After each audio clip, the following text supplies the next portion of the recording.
జరిగినటువంటి ఈ అన్యాయం గురించి మీరు గీతాంజలికి జరిగినటువంటి అన్యాయం గురించి మీరు 2 మాటలు చెప్పండి. ఇప్పుడు గీతాంజలి అనే అమ్మాయి ఒక సామాన్యురాలండి. ఒక గృహిణి. తనకి ఇటు పొలిటికల్‌గా వీటి గురించి అసలు ఏం లేదనమాట. అంత అవగాహన లేదు.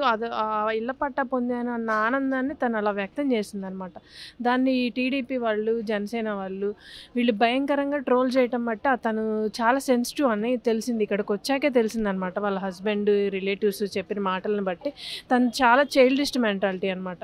ఇప్పుడు పిల్లలతో కూడా ఆడుకుంటూ సరదాగా ఉండే పిల్ల ఆ అమ్మాయి. తను ఆ రకంగా భయంకరంగా ట్రోల్ చేసేసరికి తను తట్టుకోలేకపోయింది, తీసుకోలేకపోయింది.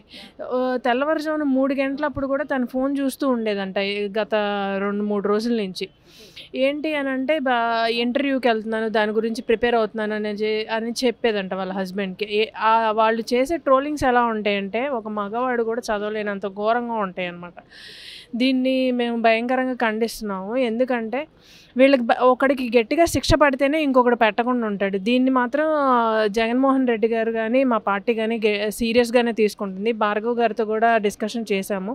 మేము కూడా సోషల్ మీడియాలో చాలా ట్రోలింగ్స్కి గురవుతున్నాం అనమాట. అది ఎంత భయంకరంగా ఉంటున్నాయి అంటే వాళ్ళ ఇళ్ళల్లో కూడా ఆడపిల్లలు ఉంటారు కదా, వాళ్ళకుండే అవయవాలే మాకు కూడా ఉంటాయి కదా, వాటి మీద కామెంట్స్ పెడుతున్నారు వీళ్ళు. వీళ్ళకి ఎలా ఉండాలంటే వాళ్ళ తల్లిని, చెల్లిని, అక్కని, భార్యని అందరినీ కూర్చోబెట్టి ఇవన్నీ వాళ్ళకి చూపించాలి. మేము ఇలా ఈ రకంగా మమ్మల్ని ఇలా నీ కొడుకో ఇలా నీకు సంబంధించిన మగవాడు ఇలా మమ్మల్ని ట్రోల్ చేస్తున్నాడు, దీనికి మీరు వాళ్ళకి ఎలాంటి శిక్షలు వేయాలి అనేది వాళ్ళ నుంచే తీసుకొని వాళ్ళని శిక్షించాల్సిందిగా కోరుతున్నాం.